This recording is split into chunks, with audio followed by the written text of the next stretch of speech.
Hai, apa kabar semuanya? Semoga kabar Anda baik-baik saja. Terima kasih karena sudah memberikan support dan juga kesetiaan Anda untuk membangun channel Codot Film. Yuk kita lanjutkan alur ceritanya, sambil siapin kopi dan cemilan, setting suara volume full. Gasken. Chapter 159. Pada awalnya, si kecil berlari mengelilingi taman surgawi dalam lingkaran. Namun, dia memperhatikan bahwa meskipun area ini luas, sebenarnya tidak ada tempat untuk menyembunyikan dirinya.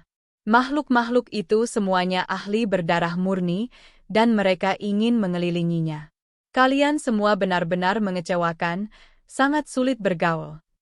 Dia menggelapkan wajah kecilnya dan berbicara dengan marah, berlari keluar dari taman ilahi. Ketika Bifang, naga bertanduk, dan yang lainnya mendengar apa yang dia katakan, hidung mereka hampir menjadi bengkok. Bocah ini benar-benar berani mengatakan bahwa ada yang salah dengan kepribadian mereka? Kamu tidak berguna, setelah mengambil keuntungan dari orang lain, kamu masih berani berpura-pura menjadi orang baik. Zhu Jian menjadi lebih marah. Setelah kehilangan 2 potong daging, matanya bahkan menjadi merah. Jika orang itu benar-benar menggoreng satu bagian dan merebus yang lain, itu benar-benar akan memuntahkan darah. Adapun gadis berpakaian ungu, dia telah lama berubah menjadi bola cahaya.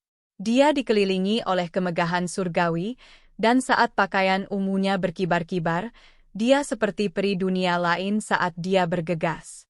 Parenti menjejarku. Aku tidak ingin bergulat denganmu. Pria kecil itu berbalik dan meliriknya saat dia berbicara. Gadis berambut ungu itu sangat sensitif terhadap kata gulat, dan menggigit bibirnya yang berwarna cerah setelah mendengar apa yang dia katakan.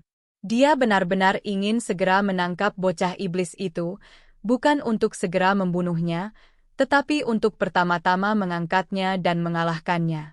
Si kecil benar-benar ingin membuat burung surgawi atau binatang buas menyerah, tetapi tidak peduli seberapa menantang surga dia masih tidak bisa berurusan dengan semua makhluk berdarah murni ini pada saat yang bersamaan.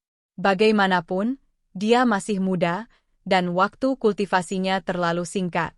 Pada saat ini, dia tidak hanya melolong dalam kesedihan, dia benar-benar ingin menghadapi langit dan meminjam 3 tahun dari surga. Akhirnya, dia dengan panik berlari dan bergegas keluar dari tanah 100 rumput, meninggalkan tanah suci ini. Tepat ketika dia keluar, seluruh tubuhnya berkedip. Uap yang menguntungkan melonjak dengan kacau, dan dia bisa sekali lagi menggunakan kekuatan simbol. Namun, ketika dia berbalik, dia langsung terkejut, makhluk itu bahkan lebih menakutkan. Di belakangnya, seolah-olah gunung berapi melonjak satu demi satu, dan cahaya yang menyala-nyala mengalir ke langit. Mereka meletus dengan fluktuasi yang tak tertandingi, dan tertutup rapat dalam simbol. Langit dan bumi bergetar, dan semuanya seperti dewa. Mata si kecil berkedip-kedip dengan cahaya. Dia tahu bahwa itu adalah ciri khas dari mereka yang membuka jalan surgawi ke-9. Meninggalkan taman dewa memperburuk keadaan, karena burung dewa kuno dan binatang buas ini sangat kuat, mampu menyapu semua yang ada di hadapan mereka. Dia langsung mengeluarkan pedang yang patah dan bersiap untuk memotongnya. Namun, ketika dia melihat naga bertanduk meludahkan jaring, dia ragu-ragu. Artefak berharga itu terlalu mengejutkan. Itu dihiasi dengan bintang-bintang dan berkedip-kedip dengan cahaya yang cemerlang. Jaring ini sangat menakutkan, aura yang dipancarkannya mengguncang puluhan ribu jiwa. Langit dan bumi berdenyut-denyut. Itu dijalin dari tendon binatang purba, dan menyatu bersama dengan sisik berkilau dan tembus cahaya satu demi satu. Itu bisa menelan segala sesuatu. Sisik naga itu berdarah murni. Si kecil ketakutan. Jenis artefak berharga ini benar-benar menakutkan. Di sisi lain, bola cahaya muncul di atas kepala Zhu Jian. Sebuah cambuk muncul, dan itu berkedip dengan cahaya warna-warni dan melonjak dengan cahaya ilahi. Itu sama menakutkannya karena memancarkan aura yang seperti bintang dan sungai yang bergetar. Adapun Bifang, saat ini berdiri di dalam api yang meluap-luap di surga. 108 bulu ilahi muncul di belakangnya, membentuk satu demi satu pedang ilahi. Mereka berteriak dengan suara kengkiang, dan niat membunuh mereka mengguncang 10 arah. Adapun gadis berambut ungu, dia saat ini diselimuti bola cahaya. Hanya tubuh ramping dan indah yang samar-samar bisa dilihat. Sosoknya keluar dari dunia ini, dan energi anggo paket naik di sekelilingnya. Seolah-olah dia adalah peri, membentuk seberkas petir ungu saat dia menyerbu. Burung ilahi dan makhluk humanoid lainnya juga sangat luar biasa.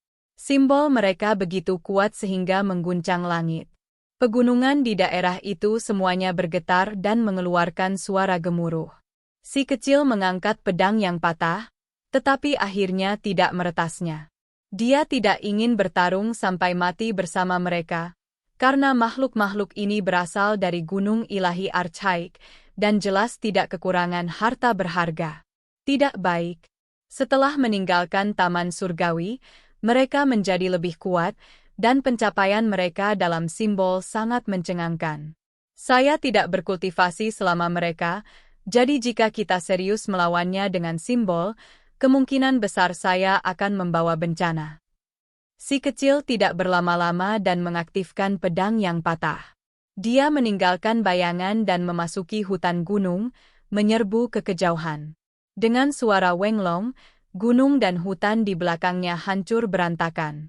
Cahaya warna-warni maju seperti banjir, menyapu ruang terbuka ini. Itu sangat menakutkan, dan tidak banyak hal yang bisa menghentikan makhluk berdarah murni itu. Orang-orang ini terlalu kuat, dan bahkan bukit-bukit diledakkan menjadi retak sebelum runtuh.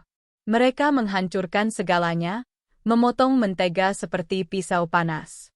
Mereka semua mengejar pantat si kecil. Ini agak terlalu kuat. Si kecil tidak bisa berkata-kata.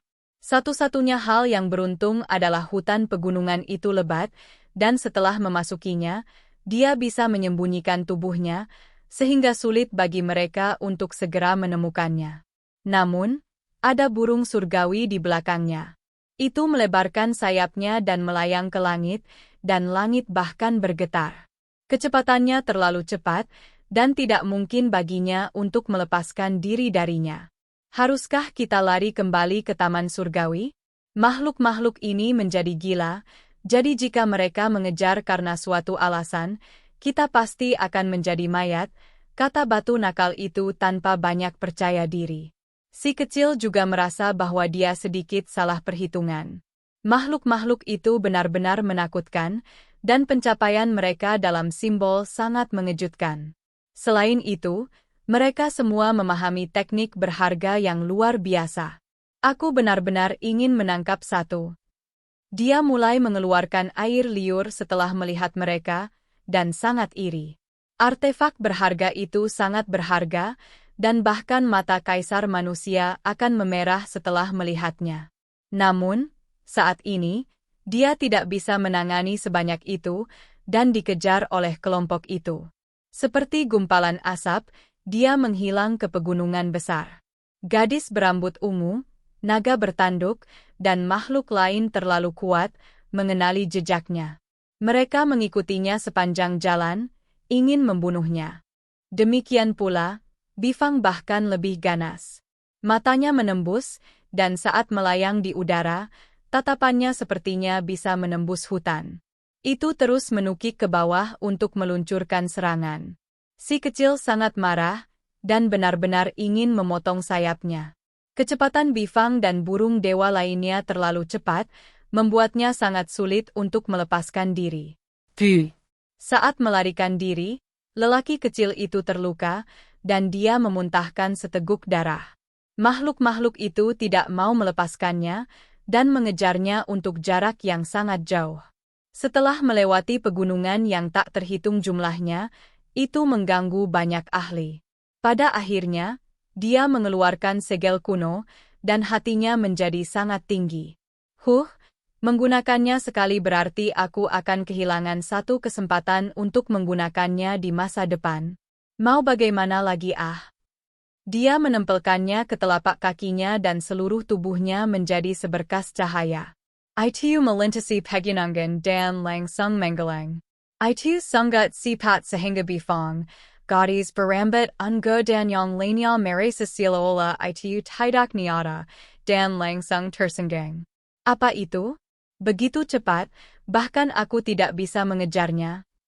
Sikar burung Allahi yang relatif, lebih kesel terkejut. Ini adalah jimat yang disempurnakan oleh Archaik Mig, simbol penarikan bumi.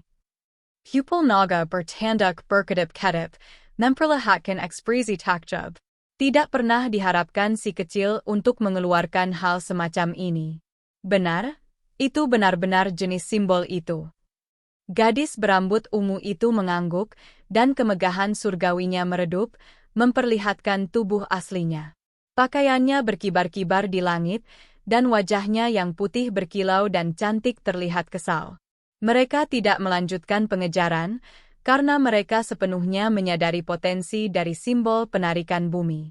Selama itu digunakan dan diubah menjadi seberkas cahaya, itu bisa langsung membawa seseorang ke ujung dunia, membuatnya mustahil untuk dikejar. Setelah itu, mereka dengan cepat bubar, mengambil tindakan pencegahan terhadap satu sama lain. Mereka semua adalah keturunan makhluk archaik dan agak khawatir satu sama lain. Kamu benar-benar memiliki barang bagus seperti ini? Batu nakal itu berteriak. Hati si kecil sangat sakit. Dia tidak menangkap naga bertanduk, bifang, berambut ungu, atau sujian, dan malah menyia-nyiakan satu penggunaan simbol penarikan bumi, membuatnya sangat tidak senang. Belum lama ini, di tebing harta karun terbagi, ada seorang pria berjubah hijau yang ingin membunuhnya. Pada akhirnya, dia mengandalkan simbol ini untuk melarikan diri, dan itu terlihat oleh si kecil. Setelah itu, laki-laki berjubah hijau sekali lagi muncul, dan dia adalah anggota klan Kun. Awalnya, individu terbatas klan mereka akan secara kolaboratif membunuh si kecil, tetapi pada akhirnya, mereka mengarah ke magma peledakan, di mana dia meminjam kekuatan pagoda kecil yang tersembunyi di dalam api. Namun, meskipun pria berjubah hijau melewati magma, dia terbunuh oleh gunting naga pria kecil itu. Simbol kuno itu diambil dari tubuhnya, dan sampai sekarang, itu adalah pertama kalinya si kecil menggunakannya.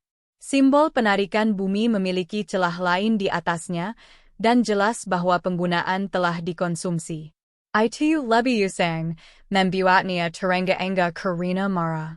Guangzhou.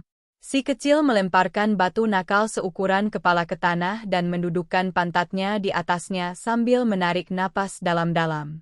Setelah berlari sepanjang waktu ini, dia benar-benar kelelahan. Dia tidak mendapatkan satu istirahat pun selama itu. Hei, kamu pikir kamu duduk di mana? The Divine Strike Stone berteriak sambil menggertakkan giginya karena marah. Kamu sangat berat. Saat berlari, aku masih harus menggendongmu selama ini. Saya akan mati karena kelelahan, namun saya bahkan tidak bisa duduk di atas Anda sekarang, kata si kecil. Kamu bahkan bisa membawa barang-barang yang beratnya 10.000 jin, jadi bagaimana kamu bisa lelah hanya dengan menggendongku? Terlebih lagi, aku bahkan tidak mengatakan bahwa aku ingin pergi bersamamu.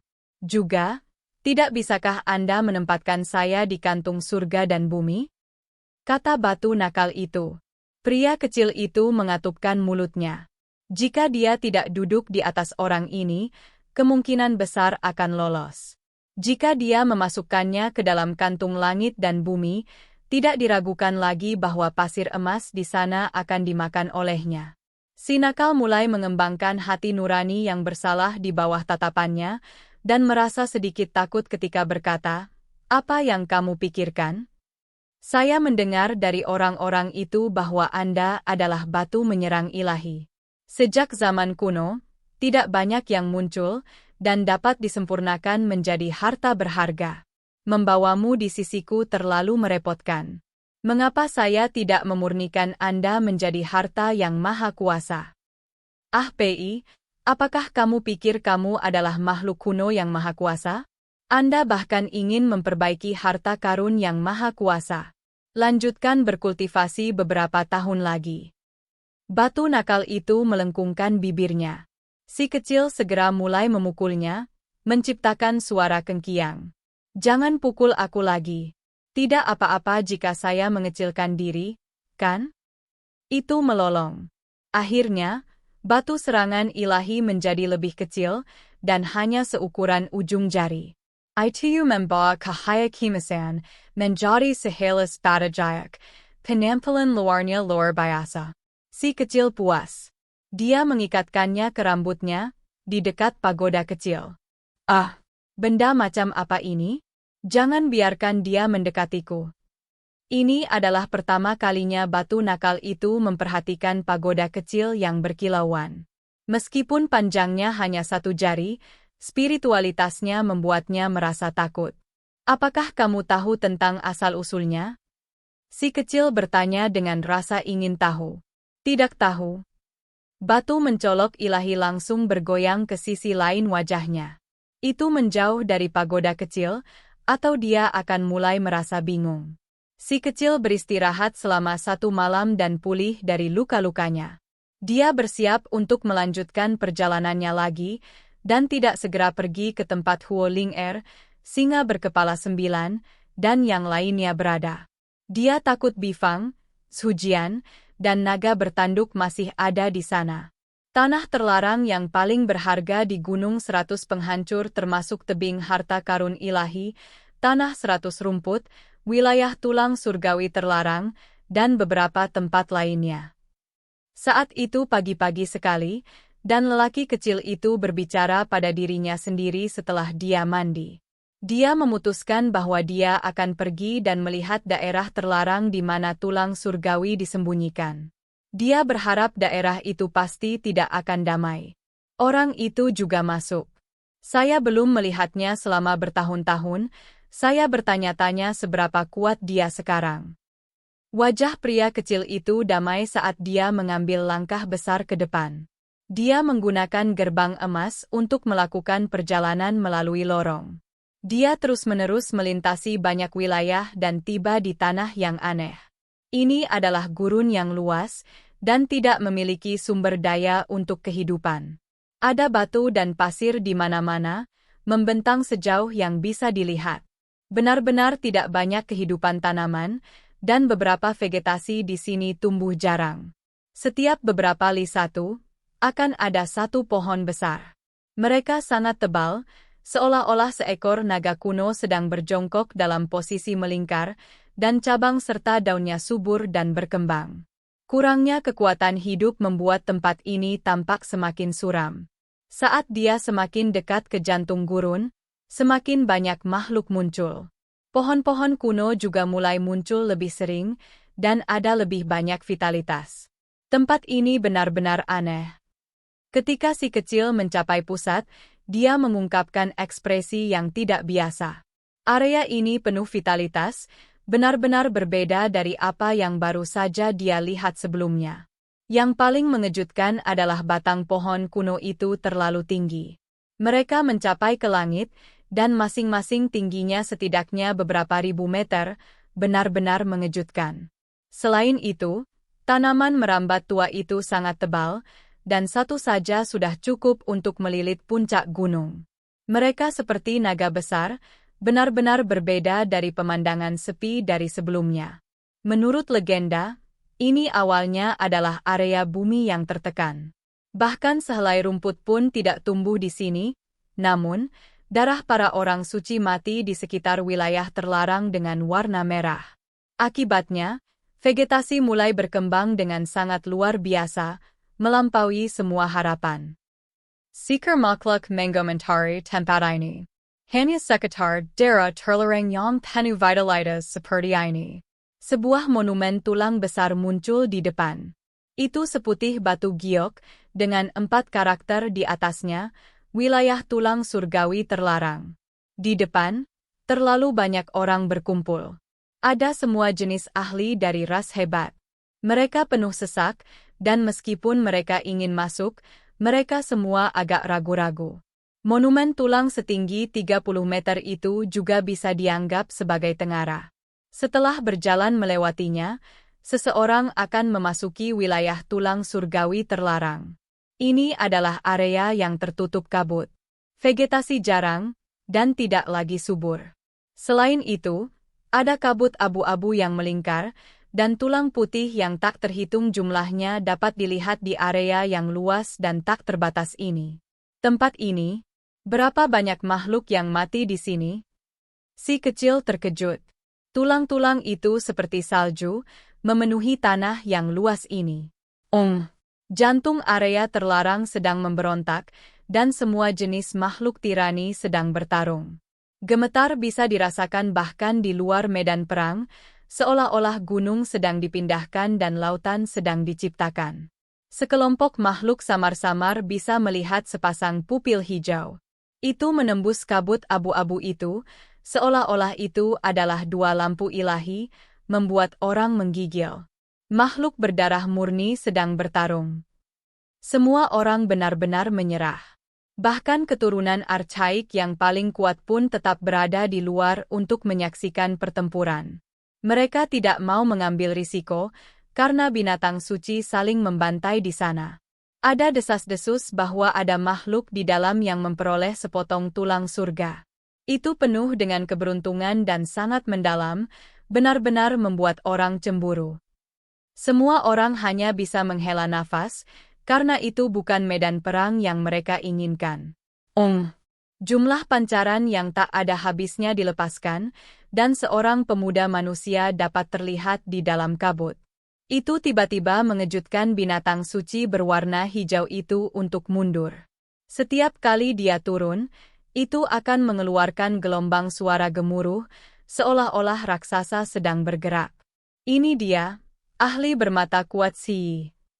Dewa seperti pemuda, sebanding dengan pewaris dewa. Banyak orang terkejut.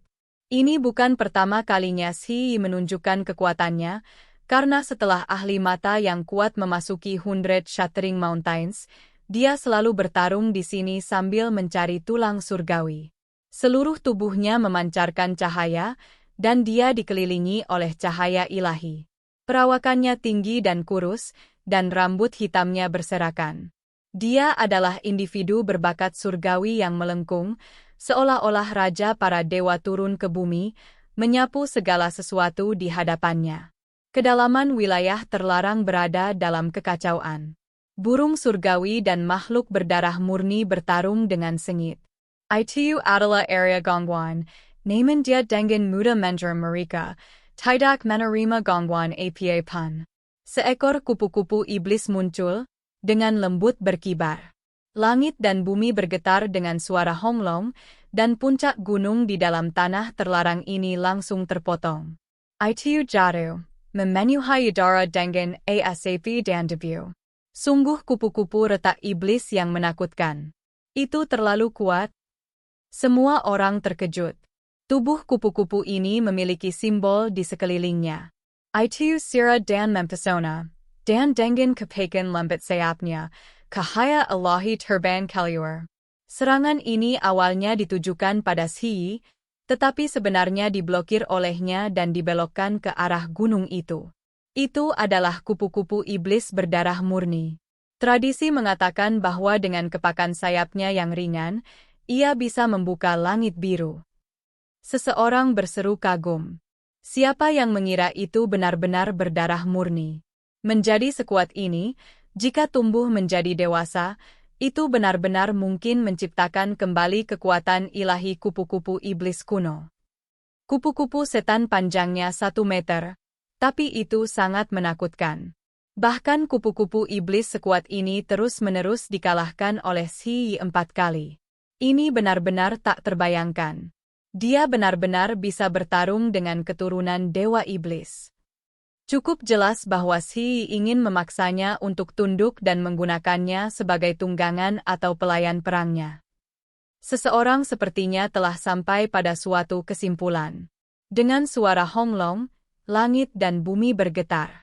Si melonjak ke langit, dan seluruh tubuhnya meledak dalam cahaya ilahi seperti dewa surgawi yang menggerakkan langit dan mengguncang bumi. Rambut hitamnya menari-nari, dan pupilnya bermekaran dengan warna-warna keberuntungan. Dia membuka mulutnya, melepaskan raungan yang jelas. Cahaya berwarna pelangi melesat keluar, menyerang ke arah demonik Cerak Butterfly. Apa? Itu adalah Raja Iblis kuno. Teknik berharga Raja Merak Pelangi. Dia benar-benar menangkapnya. Ini sudah merupakan kemampuan luar biasa kelima yang diungkapkan Xi. Mereka semua terkejut. Pemuda seperti dewa itu benar-benar seperti dewa. Cahaya warna-warni yang menguntungkan melonjak, bertarung sengit dengan kupu-kupu iblis. Pada akhirnya, itu benar-benar ditekan. Latar belakang keluarga kekaisaran benar-benar mencengangkan, sebenarnya termasuk 5 jenis teknik berharga yang mengejutkan dunia. Namun, itu tidak cukup sempurna, karena mereka semua berasal dari keturunan archaik 2. Xi menakutkan. Sebenarnya menekan kupu-kupu retak iblis untuk kelima kalinya. Mereka semua berseru kagum. Menghasilkan gelombang kekuatan yang kuat, pemuda ini terlalu tangguh. Tidak ada yang bisa mengalahkannya, dan di dalam wilayah tulang surgawi terlarang ini, sangat sulit baginya untuk bertemu lawan yang layak. 1. Pengingat ramah bahwa Li adalah 500 meter. 2. Ini mungkin merujuk pada teknik yang bukan berasal dari makhluk berdarah murni atau dewa, dan hanyalah teknik seperti yang dimiliki Xi Hao. Oke guys, jangan lupa like, comment, share, and subscribe di channel Codot Film. See you next video. Peace out and bye-bye.